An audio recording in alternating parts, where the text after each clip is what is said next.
کوئی تماشا ہے نہ کوئی جہیز ہے، یہ کچھ بھی نہیں ہے، یہ سب کچھ ہمارا من گھڑت ہے اور یہ ہندوانہ طریقے ہیں، کیونکہ وہ بچی کو جہیز میں حصہ، وہ بچی کو وراثت میں حصہ نہیں دیتے، اس لیے وہ کہتے ہیں ہم نے سارا کچھ شادی میں خرچ کر دیا۔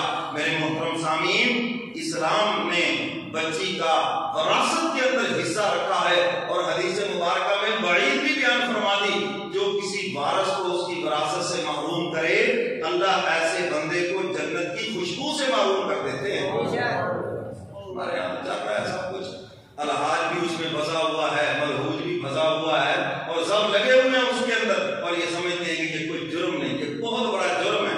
تو خیر بات دور نکل گئی، میں یہ کر رہا تھا کہ سیدنا علی مرتضیٰ رضی اللہ تعالیٰ عنہ کی شادی 21 سال کی عمر میں ہوئی۔ کتنی عمر میں ہوئی؟ 21 سال کی عمر میں ہوئی۔ اور سیدنا فاطمہ الزہرا رضی اللہ تعالیٰ عنہ، ان کی عمر ایک روایت میں 15 سال ہے اور ایک روایت میں 18 سال ہے، اور سیدنا علی مرتضیٰ رضی اللہ تعالیٰ عنہ کو 7 شادیاں کی ہیں۔ کتنی؟ 7۔ اور ان کے 25 ماشاءاللہ بچے ہیں۔ کتنے جی؟ 25۔ آپ کو کہتے بچے 2 ہی اچھے ہیں، اور آپ یہ کہہ رہے اور ہمارے خلفائے راشدین اور ہمارے جو بڑے ہیں اور ان کی سنت دیکھیں اور خود کو دیکھیں کہ ہم کدھر چل رہے ہیں۔ تو سیدنا علی مرتضیٰ رضی اللہ تعالیٰ عنہ وہ عظیم انسان ہیں جو حضور علیہ السلام کے داماد بھی ہیں، اور داماد بھی اس بیٹی وہ بیٹی آپ کے نکاح میں ہے جن کا نام ہے فاطمہ الزہرا، جنت کا پھول، اور یہ خاتون جنت ہے، یہ خود جنت کی جوان عورتوں کی سردار ہیں، اور ان کا جو شوہر ہے پوری دنیا کے ولیوں کا امام ہے، اور ان کے جو بیٹے ہیں حسن اور حسین سیدہ شباب اہل الجنہ، وہ جنت کے جوانوں کے سردار ہیں، اور ان کا جو پاپا ہے وہ 2 جہاں کا سردار ہے۔ اس خاتون کے ساتھ نکاح ہوا اور ساری زندگی زکات فرض نہیں۔ یہ ہے نا حیران کن بات۔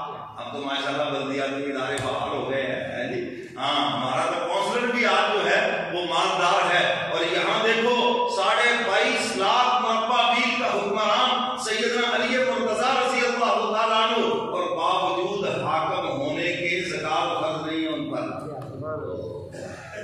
جی کوئی سمجھ آ رہی ہے بات؟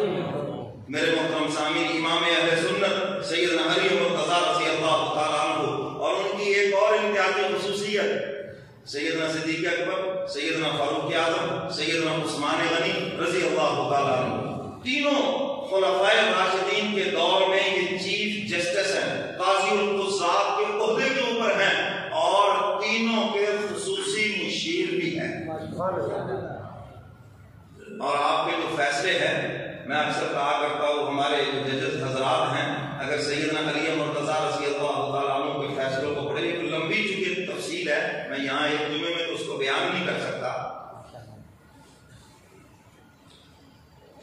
کتابوں کے اندر اس کی تفصیل موجود ہے، اور انسان جب پڑھتا ہے تو حیران رہ جاتا ہے کہ اللہ تعالیٰ نے آپ کو کس قدر فہم و فراست عطا فرمائی۔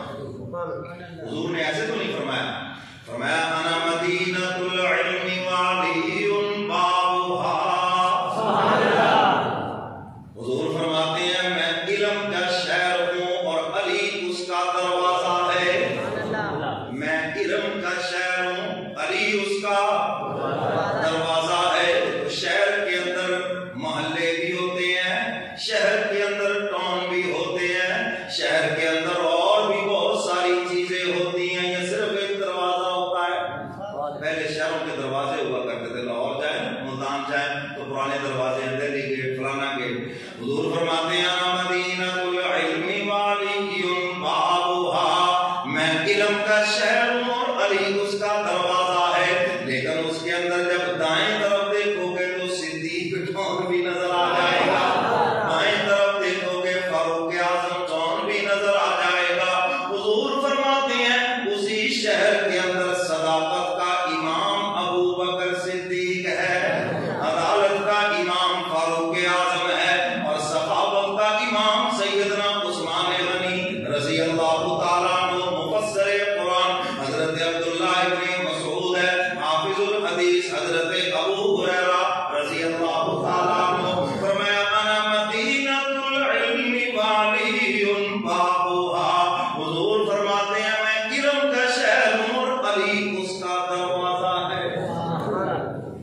اللہ اکبر۔ تو میرے محترم سامعین، سیدنا علی مرتضیٰ